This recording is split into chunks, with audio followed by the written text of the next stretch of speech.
बिस्मिल्लाहिर्रहमानिर्रहीम। अस्सलाम वालेकुम नाज़रीन, मैं हूँ महरीन सप्तैन, देख रहे हैं आप मेरा यूट्यूब चैनल।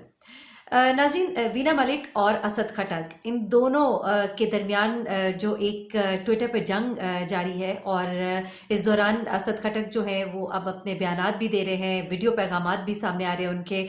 और वीना मलिक जो है उसने भी ट्विटर के ऊपर कुछ कागजात दिखाए हैं, कुछ कानूनी कागजात दिखाए हैं। इसी तरह असद खटक ने भी कुछ कागजात दिखाए।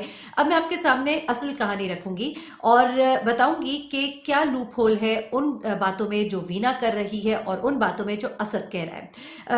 पहले मैं आ जाती हूँ अब वीना की तरफ, क्योंकि पिछली वीडियो में मैंने आपको बताया था कि असद खटक ने क्या क्या इल्जाम लगाए हैं वीना के ऊपर। जिस तरह से उसने बताया कि मैं अपने बच्चों के लिए तड़प रहा हूँ, मैं अपने बच्चों को मिलना चाहता हूँ बगैर बताए अमेरिकन सिटीजन को, जो कि मेरे बच्चे हैं, नेशनैलिटी है उनके पास, अमेरिकन नेशनैलिटी है, दुबई में वो थे। यूएई की अदालत के फैसले के बावजूद किस तरह से वीना जो है उन्हें लेकर पाकिस्तान आई है, वहां पर अभी भी बच्चों का एग्जिट नहीं शो है और यहाँ पर वो पाकिस्तान में अब मौजूद है, जबकि ये इनको ला नहीं सकती थी। एक बहुत बड़ा जुर्म किया है वीना ने, एक तरह से तीन ममालिक के दरमियान एक मिसअंडरस्टैंडिंग पैदा करने की कोशिश की है। अमेरिकन नेशनल बच्चों को यूएई के अदालत के फैसले के बावजूद पाकिस्तान लेकर आना और यहाँ पर लाकर उन्हें छुपा देना, ये वो जराइम है जो कि वो कहता है, वीना के ऊपर इल्जाम लगाता है असद खटक। और उसका ये कहना है कि मैं इस पर हर्जाना करूंगा 500 मिलियन का। और वीना से उसने सवाल किया है कि मेरे बच्चे कहाँ हैं और वो किस तरह से मुझे मेरे बच्चों से नहीं मिलने दे सकती। तो ये तमाम तर वो इल्जाम हैं जो कि असद खटक ने लगाए थे। उसने वो कागजात, वो कोर्ट ऑर्डर्स भी दिखाए थे। अब कुछ कोर्ट ऑर्डर्स हैं जो वीना ट्विटर के ऊपर शेयर कर रही है। मैं उन कोर्ट ऑर्डर्स के बारे में अभी आपको बताऊंगी और फिर उनकी तारीख और फिर क्या हकायक है पिछले और इन कोर्ट ऑर्डर्स के दरमियान, और कितनी आधी बात जो है वो वीना की तरफ से बताई जा रही है और कितनी आधी बात अभी असद खटक की तरफ से छुपाई जा रही है, वो मैं आपको बताती हूँ। अब आ जाते हैं जरा वीना की तरफ। वीना ने सबसे पहले तो ट्विटर पे जवाब देते हुए शेयर किया कोर्ट ऑर्डर, डिवोर्स की डीड दिखाई। उसने कहा कि जी ये बच्चे जो है कानूनी और शरई लिहाज से मैं बच्चों की सरपरस्त हूँ, इनकी सरपरस्ती मेरे पास है। पहला जो उसने दिखाया है, आप इसको अगर देखें तो इसमें इसने कहा है कि मुझे कानूनी तौर पर बच्चे जो है मेरे हवाले किए गए हैं। ये जो कोर्ट ऑर्डर है ये बेसिकली रावलपिंडी की फैमिली डिवीजन कोर्ट है, उसका ये ऑर्डर है। और इसको जब सबमिट कराया गया तो तारीख थी 25/7/2019 और 25/9/2019 को, यानी कि 90 महीने में ये कोर्ट ऑर्डर का डिसीजन जो है वो जारी किया गया था, जिसके मुताबिक बच्चे जो है वो वीना के हवाले किए गए थे। अच्छा, अब ये इसने एक शेयर किया है कागज, ठीक है। उसके बाद वीना ने एक और कागज जो है वो शेयर किया है, कानूनी कागज, जिसमें दुबई में कानूनी और शरीयत की रूह से सरपरस्ती मेरे पास है। बेसिकली ये एक एग्रीमेंट था, इन दोनों के दरमियान हुआ था, जो एक दूसरे के ऊपर ये इल्जाम लगा रहे थे।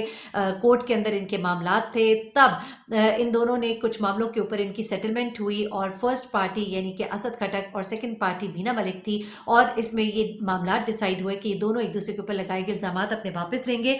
और बहुत सी शराइत थी, जिनके साथ एक शर्त ये भी थी कि बच्चों की कस्टडी जो है वो माँ को दी जाएगी। और असद खटक जब तक वो दुबई में होंगे, बच्चे, माँ दुबई में होगी, तो असद खटक को बच्चों से हफ्ते में 2 से 3 बार 2 से 3 बार हफ्ते में मिलने की इजाज़त दी जाएगी, ठीक है। 2 दफ़ा असद को मिलने की इजाज़त दी जाएगी, जिसका डेट और टाइम जो है वो डिसाइड किया जाएगा।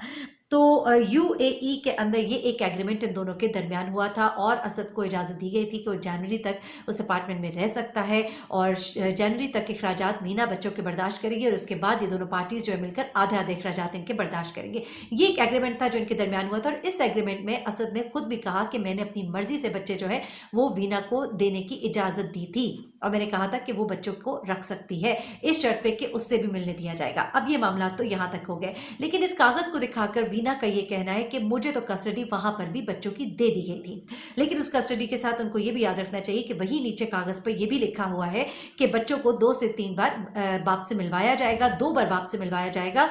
और ये बात उसके अंदर मेंशन थी। अब उसके बाद हम आगे आ जाते हैं। और दूसरी बात ये भी नोट करने वाली है कि ये जनवरी 2019 की बात है, जबकि जो कोर्ट ऑर्डर पाकिस्तान में जो रावलपिंडी की फैमिली डिवीजन कोर्ट है वो ऑर्डर 7वें महीने का है, पहला महीना और 7वां महीना, यानी कि बच्चों को यहाँ लाने के बाद फिर यहाँ पर आकर अदालत में केस दाखिल किया है वीना ने बाप की गैर मौजूदगी में, और उसके बाद ये फैसला आया है। इन कागजात से देखकर ये लगता है, अंदाजा होता है। जबकि वो जो बात करता है असद, वो अपनी जगह सही है, लेकिन वो बात तब तक की है जब तक कि वीना यूएई में थी। लेकिन उसके बाद वो यहाँ पर आई और यहाँ आकर उसने एक कानूनी कार्रवाई जो है उसने हुज्जत तमाम करने की कोशिश की, ताकि उसको कल कोई कुछ कह ना सके, और अदालत से ये ऑर्डर अपने नाम दिलवा लिया कि वो बच्चों की कस्टडी रखेगी। अब आ जाते हैं यहाँ पर कि असद ने क्या कहा। सबसे पहले तो असद ने बड़े ही खतरनाक इल्ज़ाम वीना के ऊपर लगाए। वीना की जो भी पर्सनालिटी है, जो भी उसके मामलात हैं, उसका पर्सनल फेल है, वो अल्लाह और उसका मामला है। मुझे नहीं पसंद कि मैं यहाँ बैठकर कोई गलत बात उसके बारे में करूँ, लेकिन अब मामला आ जाता है 2 बच्चों का और उन बच्चों की कस्टडी के हवाले से, जहाँ पर एक बाप जो है वो अपने बच्चों से मिलने के लिए बहुत ही बेताब है। तो बहुत ज़रूरी है कि इंसाफ के तकाज़ों को पूरा किया जाए। फिर आप जब पब्लिक प्रॉपर्टी होते हैं, आप एक एक्टर हैं, एक्ट्रेस हैं, और आपको लोग देखते हैं, तो फिर आपके बारे में लोग खबर भी जानना चाहते हैं। तो मैं खबर की हद तक खबर को आप तक पहुंचा रही हूँ। किसी की ज़ात पर कोई अटैक करना ना मेरी ख्वाहिश है, ना मेरा तरीक़ाकार है। खबर को मैं खबर तक ही रखूंगी। अब आ जाते हैं कि क्या इल्ज़ामात जो है असद ने अपनी बीवी पर लगाए। वो किस तरह की खातून है नहीं है वो एक और मामला है, मैं उस पर बात नहीं करती। लेकिन उसने जो एक बात कही जिसे मैं बहुत सीरियस समझती हूँ और जिसके ऊपर मेरे अपने भी रिजर्वेशन है, एक माँ होने की हैसियत से मैं समझती हूँ कि एक बहुत ही सॉलिड पॉइंट असद ने उठाया। असद ने ही बात कही कि मेरे बच्चे जब इसके पास थे तो मुझे मिलने की इजाज़त थी। मैं यूएसए गया हुआ था। जब मैं वापस आया, मैं जब अपार्टमेंट में बच्चों को मिलने के लिए गया तो मुझे पता लगा वहाँ पे एक दाढ़ी वाला शख्स जो है वो वहाँ पर बच्चों के साथ मौजूद था। बच्चे जो है नीम बरहना हालत में वहाँ पर मौजूद थे। मुझे देखकर वो सख्ते की हालत में आया और फिर आकर मुझसे लिपट के और रोना शुरू कर दिया।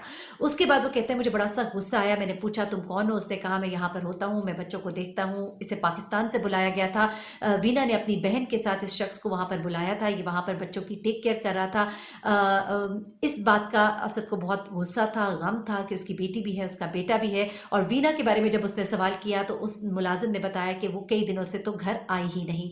ये 2 बेडरूम का अपार्टमेंट है उसका कहना है, और इसी अपार्टमेंट के अंदर ये शख्स भी सोता है। बच्चों को स्विमिंग पूल भी ये लेकर जाता है। माँ कहीं दूर दूर तक नहीं होती है। तो मेरे बच्चे कैसे इस एक गैर महरम शख्स के साथ यहाँ पर इस हालत में रह रहे हैं?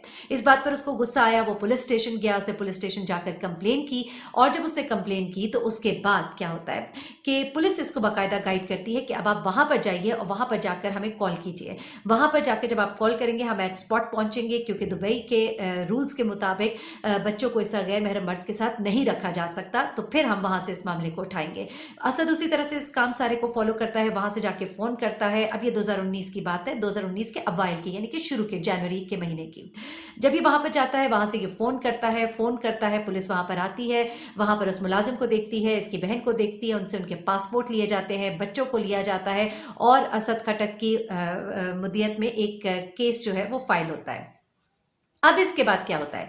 इसके बाद ये होता है असद के मुताबिक कि चूंकि मैंने रिटन फॉर्म में एक एग्रीमेंट जो है वो दे दिया था कि वीना जो है बच्चों की कस्टडी ले सकती है, जिसकी वजह से मैं बाउंड हो गया था और मुझे ये गाइड किया गया कि अब चूंकि आपने ये केस फाइल किया है, अब आप इस मामले को अदालत में लेकर जाए और फिर अदालत जो है आपको बच्चों की कस्टडी देगी।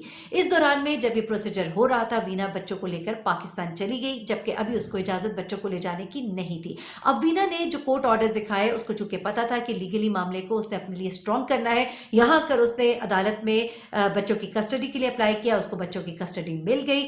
लेकिन ये मामला ऑलरेडी पेंडिंग था, यानी कि कोर्ट ऑर्डर के ऊपर एक और कोर्ट ऑर्डर लिया गया। वो कोर्ट ऑर्डर यूएई की अदालत में था और ये कोर्ट ऑर्डर जो है ये यहां की अदालत का है। अब इसके बाद मामला जो है थोड़ा पेचीदा हो जाता है, और जिसके बाद ये बच्चों के हवाले से अब जो एक मामला उठा रहा है असद, वो अपनी जगह बहुत वैलिड है। उसका ये कहना है कि 3 ममालिक को धोखा दिया गया, अमेरिकन बच्चों को दुबई के कोर्ट ऑर्डर्स के बावजूद वहाँ से इन्हें यहाँ पाकिस्तान लाया गया, जबकि उनके कागजात मुकम्मल नहीं थे, वो पाकिस्तान नहीं आ सकते थे। और यूएई की अदालत के मुताबिक बच्चों को दुबई में रखा जाना था, जहाँ पर बाप भी उनसे मिल सकता। तो ये काम जो है खिलाफ कानून हुआ है। अब जहाँ पर वीना इन बातों को लेकर एक बात कर रही है कि मुझे ये बच्चे दे दिए गए थे, हमारा एक एग्रीमेंट हुआ था, वहाँ उसने एक इनसर्कल करके अपने ट्विटर के ऊपर ये चीज़ शेयर की। वहाँ पर अगर आप उस पूरे पेज को पढ़े तो वहाँ पर आपको वो बाकी शराइत भी दिखाई देंगी कि बच्चों को बाप से भी मिलवाया जाएगा, बच्चे यूएई में रहेंगे और माँ के उस अपार्टमेंट में रहेंगे और दोनों पार्टीज इनके अखराजात बर्दाश्त करेंगी। तो ये सब कुछ भी उसके अंदर लिखा हुआ है। फिर एट द सेम टाइम जो कोर्ट ऑर्डर वहाँ का था वो 2019 के पहले महीने का था और ये कोर्ट ऑर्डर पाकिस्तान की अदालत का है और ये जो है ये 7वें महीने में फाइल किया गया। 9वें महीने में इसका ऑर्डर जो है वो आता है सामने, जबकि असद इस दौरान यहाँ पर मौजूद नहीं था। तो उसका ये कहना है कि ये जो ऑर्डर है ये इस ऑर्डर से पहले एक ऑर्डर मौजूद है और उसके मुताबिक बच्चों की कस्टडी के लिए मैं उस केस की रोशनी में फाइल कर चुका हुआ था और ये बगैर बताए बच्चों को वहां से लेकर आई है, जो कि खिलाफ कानून बात है। तो ये तमाम तर मामलात हैं। बज़ाहिर ऐसा लग रहा है कि वीना आधा सच बता रही है। वीना के शौहर के हवाले से उसके जो भी तहफ़्फ़ुज़ात हैं, उसने जिस तरह उसको सपोर्ट नहीं किया या वो जिस तरह शोबिज़ की दुनिया में वापस आना चाहती थी और वो उसको नहीं पसंद करता था इस बात को और उसका रवैया उसके साथ अच्छा नहीं था, उसने इसी बात पर खुला भी ली। लेकिन जहाँ तक बच्चों की कस्टडी का मामला है तो वहाँ पर जो कोर्ट का एक डिसीजन था उसके मुताबिक मामलात जो है वो हल होना चाहिए थे, जो कि नहीं हुए और फिर अब ये दोनों जो है सोशल मीडिया पर सामने आ गए। लेकिन सफ़र इस वक्त जो है वो मासूम बच्चे कर रहे हैं। देखने की ज़रूरत है। बेहतर होगा कि जिस तरह पहले भी उलमा जो है वो बीच में आए, अगर वो आकर इनको कुछ समझा सकें कि बच्चों की वेलफेयर के लिए जिस तरह से कोर्ट ने कहा बाप को भी मिलने दिया जाए और माँ जो है वो भी थोड़ा दिल बड़ा करे और मामलात को अगर घर में ही ठीक कर लिया जाए तो फिर इस तरह हमें यहाँ बैठ कर ये सब कुछ ना कहना पड़े, जिस पर तनकीद भी होती है कि आप लोगों की ज़ाती ज़िंदगी के अंदर झांकते हैं। लेकिन बात वही है कि जब आप पब्लिक प्रॉपर्टी होते हैं तो फिर बात भी होती है, ख़बर भी बनती है। कोशिश मेरी ये है कि मैं सहाफ़त को अच्छे से करूं और ख़बर को बड़े अच्छे महज़ब तरीके से आप तक पहुंचाऊं और कोई इसमें मिर्च मसाला नहीं है। कोशिश मेरी पूरी है कि किसी की दिल आज़ारी ना हो। मुझे मेहरीन सब्तैन को इजाज़त दीजिएगा, अपनी दुआ में मुझे भी याद रखिएगा। अल्लाह हाफ़िज़।